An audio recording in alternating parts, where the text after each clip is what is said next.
So I decided to go ahead and finally make an emblem for my AC Skywarp, and what better emblem than a Decepticon logo. Can't really see it though on the AC itself hardly. It's on the top left shoulder there. It's so tiny. I mean, if I had different arms, it might show up a little better. Like, some arms, the logo gets bigger or smaller depending on which arm you choose. It's bigger on these XP ones, but I'm not about to equip those big old nasty arms. But anyways, it's a pain in the butt making these little emblems like Microsoft Paint, but it's kind of rewarding, when you get done with it. This AC right here is kind of like based off that one I had in my intermission video, only I decided to do it all in the off-white scheme color. I think that matches the extensions in the back missiles better if it's all the same color. But anyways, it doesn't show up, like I said, hardly on the AC at all, but in your bio picture in this screen, you can see the logo nice and big there. It's got some little areas imperfection where it's crooked here or there. I might go back and touch that later, but I think it's good enough. I mean, it gets the job done, and it's better than nothing, so it's kind of cool. Might make an Autobots logo later. Make it Optimus Prime. Anyways, I was on YouTube recently, and I come across this guy's channel, and look at this, man. Like, at first I was like, wait, it's not Armored Core, is it? Like Armored Core 3, right? And it is, but it's like, I didn't know you could play in first person view. So I was like, what the hell? And then, like, not to mention this guy's got this badass cockpit where he's playing with like flight sticks and pedals and like the total immersive package with the wraparound surround screen and everything. I was like, damn. So I asked him about that first person view, and he told me how to do it. You load up a memory card like this with a Armored Core 2 save file on it. And then after you've got that memory card with that save file loaded up, you pause while you're in the game and you press L1 plus R2 and then down, and then either square and X on PlayStation 2 controllers, or it's X and A on Xbox controllers. So basically, yeah, when you're paused, you just hit L1, R2 down, and these two buttons together. When I first tried it, it didn't work for me. And I was like, what? I figured it was the bindings in my emulator. I had binded some crap wrong. So after I got that figured out, now it does work. Not on that first try. Here it goes. Boom. There we go. First person view. So I was like, what? This is awesome. You know what I mean? It's just so cool, Like 14 years playing this game, never knew I could do this. So definitely a big thanks to F51 Dragon for helping me out with that and teaching me how to do this. So I'm going to put a little link to his channel in the description area. If you like these kind of videos, you definitely would love to watch his channel, because he's got some really badass videos over there. But this first person view, I mean, it feels really good. I mean, it's very immersive. I was, a little worried that it, when I saw it on his channel, I was worried that it might not feel very good when you're actually trying it for yourself. But it feels amazing. I mean, it feels really smooth. I always feel like I know where I am, and I have no problem with my aim. You know what I mean? I'm pretty much blading these guys on their first go, and it's very immersive. It's just really good. So no complaints, man. It's a really cool new way to play the game. Now, whether or not I should just play out the rest of my video series all the way through in first person view or not, I mean, I don't know. I know he's doing that on his channel. That's kind of his thing. I'm not trying to take his thing or whatever, but I think I'll just go back and forth. Sometimes I'll do first person, sometimes I'll do third person. I'll probably stick with third person for arena combat, because I think having a limited field of view could really hurt you in the arena. Probably still be fun as hell though. I think I might try it anyways, just a little bit and see. But I haven't lost an arena match yet, and I'm kind of like nervous about trying first person view in arena. So maybe I'll try it on a wimpy opponent. But no problem with the aim, and easy to land where you want and hit where you want. So feels great. It really does, and it's just really enjoyable. Let's see if we can't drop down this guy and blade him. I got cut off by the cutscene. Well, as soon as the cutscene's over, I'll go ahead and smack him with a blade. Oh, there we go. Let's see. Swunk. Accidentally threw an extra blade out there for no reason. helicopters. That guy's still got a little bit of life left on him, but I'm not too worried about him. I'm just gonna go ahead and see if I can't blade this bomber. It would be cool to be able to blade it while hovering. A little low, and there we go. Yep. Let's see if we can ride on top of it. Yeah. I mean, it's very immersive. I mean, shit. Imagine doing this with like Oculus Rift or something too. That'd be really cool.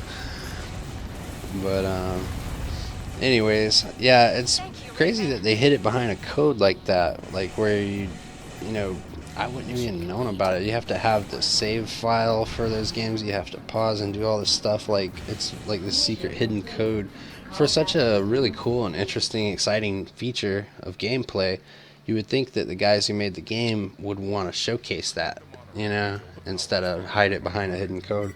But that's the thing about those old video games, is there was always these hidden codes, and like you almost expect a good game to have a hidden code. You know, you're always looking for the hidden secret codes. Like remember Mortal Kombat on the Genesis, it was like ABA, CABB, and down up, left left A right down. Street Fighter 2 Turbo on Super NES was down R, up LYB. Every game had like the secret codes, you know.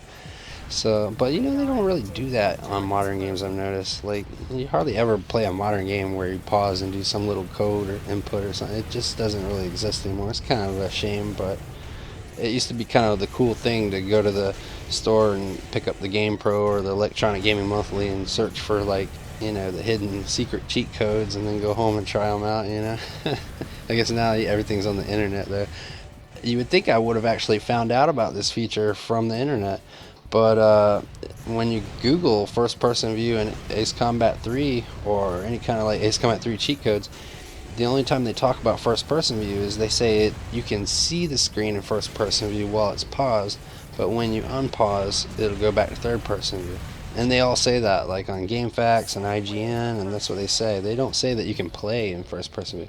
So I didn't even bother trying it until I saw like F51 Dragon's video playing in first person. I was like, what? So anyways, yeah, that's really cool. And these enemies are kind of neat how they got the shields. They can block sometimes every now and then. It sucks when they get real close because they get out of my line of sight. That's one thing I'm trying to get used to with first person view, is when they get out of my line of sight, I don't always know exactly where they are as well, because I don't have so much spatial awareness when they get to the side of me and flank me. But it feels good. I'm not complaining. I mean, like, I can get on this beam if I want real easy, boop, you know, and it doesn't feel like wrong, you know, like I was afraid it would. It feels pretty damn good. If I didn't have arm weapons and all I had was like a back weapon, you wouldn't be able to see the back weapon, I guess, so that might kind of suck just a little bit. Another drawback, I guess, could be the fact that you don't get to enjoy the sexy AC design, you know. You don't get to see your AC, and you miss out on like some animations like of your AC, like that could hurt you a little bit. Like, for instance, if you like do a certain kind of backwards hop and your AC needs to recover and there's a lot of weight transfer going on, normally you would see the animation and you would realize that based on this visual cues that your AC needs a moment to gather its footing or something, or recover. Whereas when you're in first person view, you're not going to see those animations of the weight transfer or whatever. So sometimes you'd be running around and you might feel like you get like frozen up a little bit, kind of stuck in the mud for a moment or two every now and then. And you might not know why, and because you're not seeing the visual cue of your AC recovering or shifting its weight or whatever it is, or getting its balance. So that could be a factor, but not for me, because I've played enough to where I already know those basic mechanics. But I'd say if you were like new to the Armored Core series or something, I wouldn't recommend necessarily starting out in the first person view because of that. I think it is better for a newbie to see the AC and like kind of learn to recognize the way it's balanced or off balance, you know, by those animations and stuff to aid them in knowing the balance of the AC. Whereas in first person view, you kind of just expect everything to always be full speed, fast paced, no slowdown, no sluggishness. And if your AC is gathering its weight because you did a bad strafe boost or something, and all of a sudden it slows down for a moment, and you were new to the series, you might think there's some kind of lag or issue or something. But anyways, I doubt hardly anybody's new to Armored Core. It's been around for so long. Probably everybody's played these games by now, I would hope. Um, the code doesn't always seem to work for me right away, and usually when it does work, like it's immediately firing or recognizing the square button I press, you know. So that's, I might see if I can get a little bit smoother at that. Look at the size of this hidden part. It looks huge. You can see all the detail on it. Normally in third person view, hidden parts are like teeny little specks that you can't even really see. So that's kind of cool, you know what I mean? Jumping over the edge of this dam's gonna be fun in first person view. Yeah, this feels way better. Oh man, you can see these enemies. Normally in this section, all I see is my AC in the way. You know, just looking at the back of my AC, and you can't see. When you're in narrow corridors, the first person view comes in handy because you'll be able to see in front of you and see around the corner a little bit better. But it's interesting that they decided to hide this feature behind a code. Like, I almost wonder if they felt like it was a feature that wasn't fully developed, and that when they went to release the game, they decided, well, the feature's there, but we're not 100% pleased with it, so let's just make it like something, some Easter egg you could access with a code or something, but not something we want to say is a full feature in the game.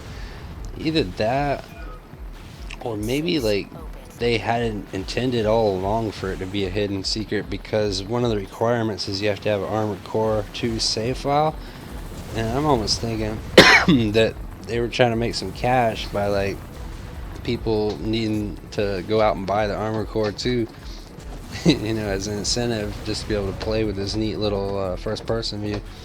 So it's a way for them to sell more Armored Core 2s or something.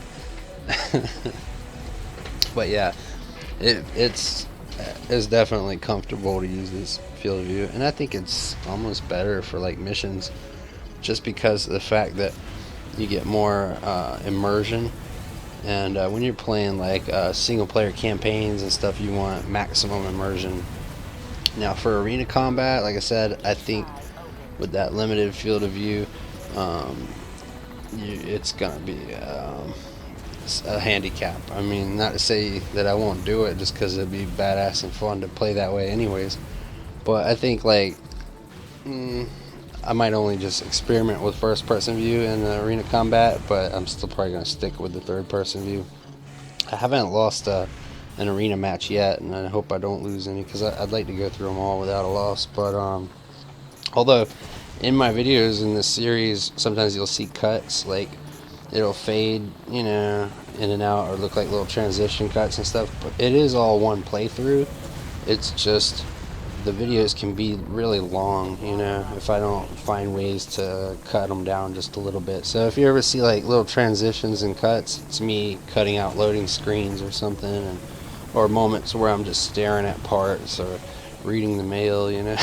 You gotta cut something, or else the video's gonna be like 8 million years long. So, you know, you gotta do what you can. I'm actually thinking about streamlining it a little bit more, trimming the fat more, so that in the future I might do it to where I don't even have the menu screens or anything, so it's just like a mission and then it cuts right into the next mission. But I don't know, I think half the importance of even doing these kind of videos is for people who maybe aren't too well experienced with Armored Core 3, and they want to know as much as they can, or hear somebody else's perspective as much as possible. So I don't think it would be that good to cut out all the menu stuff or the part stuff. I think it's good to discuss parts and stuff. I really do like discussing parts and strategy, and I think that should probably be the primary focus of the video as I go forward.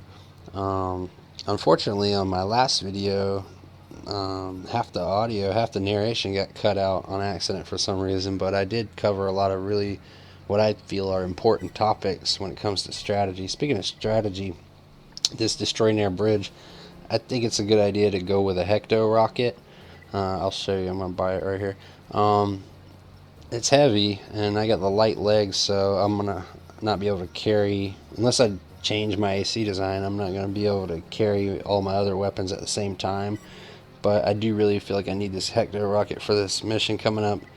So I think I'll just drop the machine gun and drop the heavy soul blade and just do a generic purple blade and the Hector rocket, and I'll should be having the right weight with that loadout, and that should be sufficient for the mission. So, but anyways, the point of the Hector rocket is that in this mission coming up, there's monorails. There's 2 of them, and you have to destroy them before the mission's over. And the mission's really short, and you don't get like much of a chance to really destroy it because it's going by quick, and you have to aim through these little beams, and it's hard to get through them. And you'll see. Whereas the Hector rocket just destroys the monorail in one hit. Now you still have to worry about accidentally hitting the beams and not getting through the space to hit the monorail, but if you get through the space, at least it's only one hit to destroy it, so it really increases your odds of being able to do this. Yeah, here's a first-person view with a back weapon where, yeah, you don't see the weapon itself, so that is kind of a pain, you know. I wish you could see something, maybe, like a very top right corner, like just a glimpse of the edge of the rocket sticking out, or just something, you know, because you do feel like you lose a little something when you don't see anything at all. Here's the monorail. Oops, you gotta aim through the space. It looked like I was aiming through the space. There we go, got it that time. And there should be one more, and it's gonna be coming the opposite direction here shortly. So you just always want to kind of keep an eye out under the bridge there to see if, you know, when the next one's coming along as you're planting these bombs. And there it is. Let's see if we can get it. One shot. Yep. Hector makes it easy for that. And like I said, I don't really need too much of a loadout for this mission. These last 7 rockets should be plenty. Plus I got that blade if I really needed it. And there's just a couple little MTs here and there. So you don't really need much of a loadout. But the hard part is actually just destroying the monorails. You don't have to destroy them, but if you do destroy them, you unlock a hidden part at the end in the mail, which is another howitzer. Oh, I would have got that guy, but I ran out of time. But anyways, another howitzer that has like good range and stuff. And the thing is, these little howitzer arms, they're actually really good in a way because it's a way to double your firepower in a sense. Because whatever you're firing with your right weapon, you can also be firing with your left arm at the same time. Or if you're firing with a back weapon, you could also be firing with your left weapon at the same time. So it's like some steady stream of firepower whenever you have a left weapon equipped. Now if you have a blade and you're firing something in your right arm and then you blade, it's like it pauses the action. Or if it's a blade without the wave, it's only good for close range. So blade isn't is actually as good as a howitzer in many ways, or a flamethrower. That's why you see me using the flamethrower in all these missions. But at the end of the day, you're just going to use what you want to use, and it's all about having fun. But having a left arm weapon is actually very, very effective in this game. And so you always want to have something in your left arm if you're looking to have the most like firepower, you know. So in the next video, though, we'll go up and do the C rank ladder.